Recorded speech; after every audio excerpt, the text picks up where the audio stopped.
I'm Audrey, and I am the Vinyasa lead instructor here at Joya Yoga. Yoga is a system of exercises that addresses the health of the body, the mind, and the spirit. Mostly what people think about when they think of yoga is having seen a picture of somebody in maybe a twisted sort of pretzel-y pose, and they think that that's what it's all about. And a lot of times people will say, well, I'm not flexible enough to do that. The truth is that you don't have to be flexible to do yoga. You don't even have to be really strong to do yoga. In doing yoga, you will get stronger, you will get more flexible. That's the benefits that we bring to our body through this practice. The benefits that we bring through to the mind is our ability to focus and concentrate, to bring yourself into present moment awareness. So if you have a mind like a lot of us do that tends to wander, we think a lot about past or future, this practice will rein in a bit of that, what we call the monkey mind. And then when we refer to the spirit in yoga, it's really about the essence of who you are. So your personality, the way that you show up in the world, the way that you show up in your relationships. Are you a kind, compassionate, loving person? Are you able to make the best decisions for yourself and the people that you're around? The way that this happens is as you practice the different asanas and as you focus more on yourself, you'll start to learn more about yourself and notice how you react to things and notice what type of things work for you and maybe those that don't. And you can sort of start to weed out the things that aren't working in your life and move on from there with maybe a little shift in direction or change.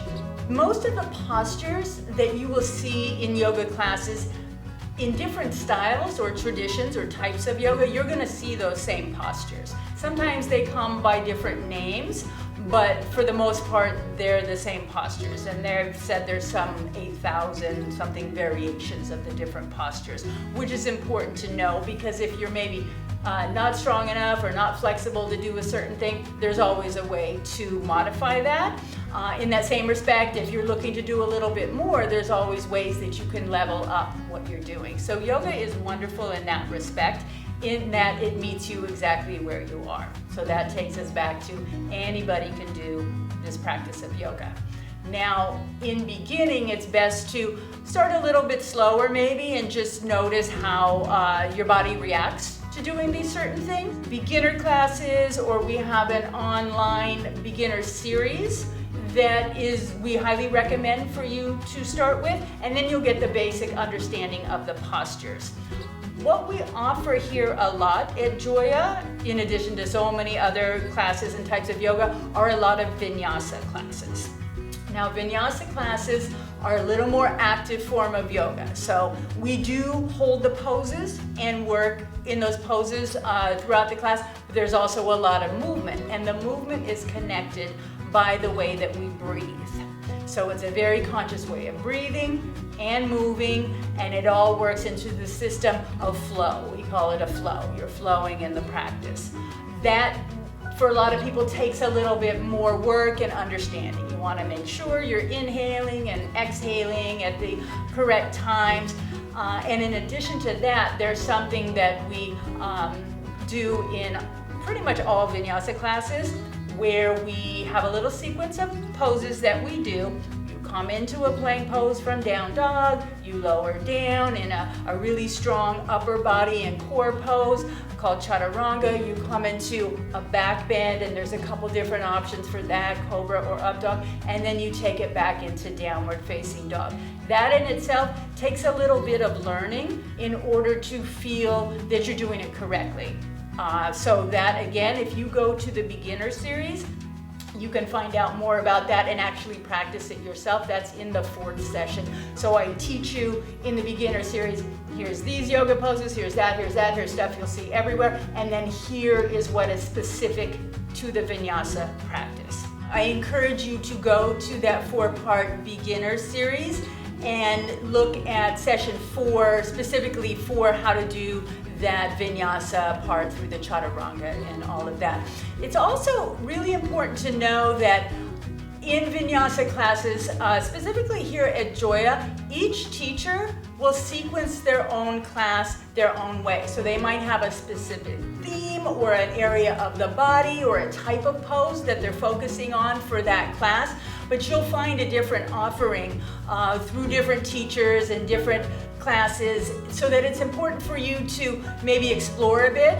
And just don't expect that the first time you do yoga or the first time you take a class, it's going to resonate completely with you. There is something or someone out there for you, probably more than one teacher, and all of our teachers here at Joya are amazing and very accomplished.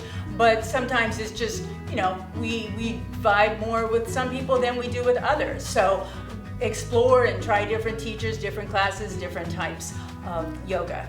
So if you're someone who is brand new to the practice and you feel like you don't even know where to start, how to begin, if you're doing some videos at home, you just want to find a space that you can have room to stretch out your body. Make sure that you're not going to hopefully be distracted, and there's no furniture in the way.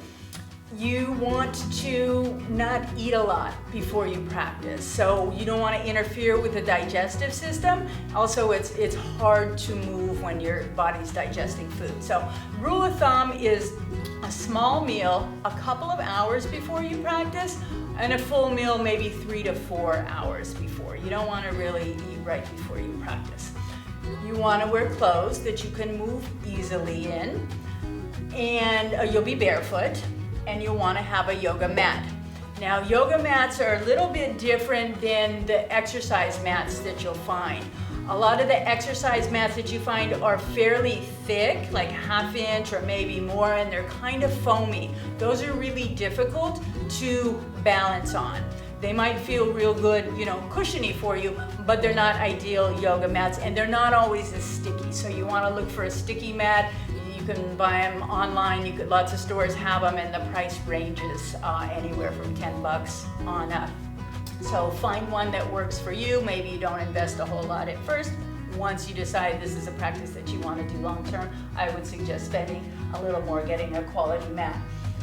You may find, and when I talked about the cushioning of the mat, you can always have a blanket next to you, and a lot of yoga studios will have these, and that way if you feel like, it's still a little hard to put my knees down on the mat because the mat is a little bit thinner, you can always have your blanket handy and do that. So that's something that you want to possibly have. Blocks and straps, I would invest in. They're not very expensive.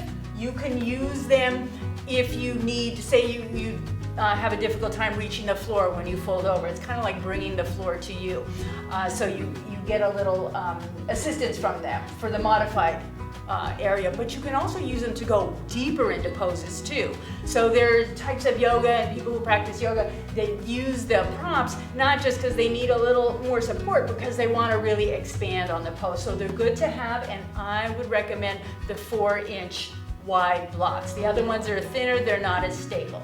So I would do that, and then a strap. I would get an 8-foot strap. They also come in 6-foot and 10-foot. If you're really tall, maybe go for a 10-foot, but they can get a little bit much. You don't need that much strap if you're, I would say, 5'5" to whatever, 6 feet. If you don't have a strap, use a belt from a robe, your husband's necktie, anything, that you can sort of wrap around. Sometimes I'll just use a towel, right, and take that around my foot. You'll find lots of uses for that. And it's the same idea. You can use it to help modify the pose or maybe do a more advanced variation. You might want to have some water next to you to drink. Jump in, immerse yourself. Just be really mindful about it. Pay attention to your body. Pay attention to your breath. Notice how certain things feel when you do them. So enjoy, have fun, and we'll see you on the mat. Namaste.